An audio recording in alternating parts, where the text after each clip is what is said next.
In today's video, I'm going to show you how to report Roth IRA conversion in TurboTax. Many people find this process confusing, but I'll walk you through the steps so you can complete your tax filing with confidence. First, open your preferred web browser and go to the official TurboTax website from Intuit. Once the page loads, click the Sign In button and log in to your account.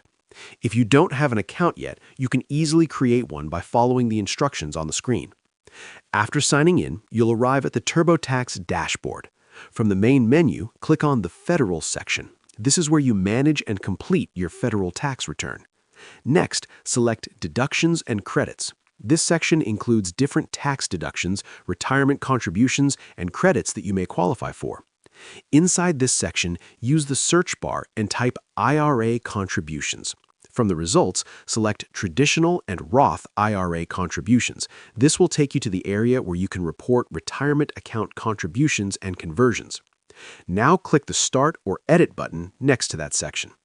TurboTax will guide you through a series of questions related to your retirement accounts. Follow the prompts carefully and enter the information about your Roth IRA conversion when asked.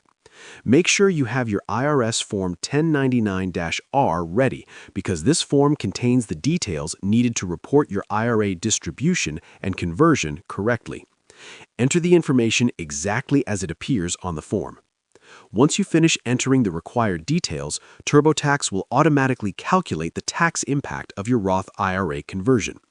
If you run into any issues, the software also provides built-in help and guidance to assist you during the process. That's how you report a Roth IRA conversion in TurboTax. Thanks for watching, and happy tax filing.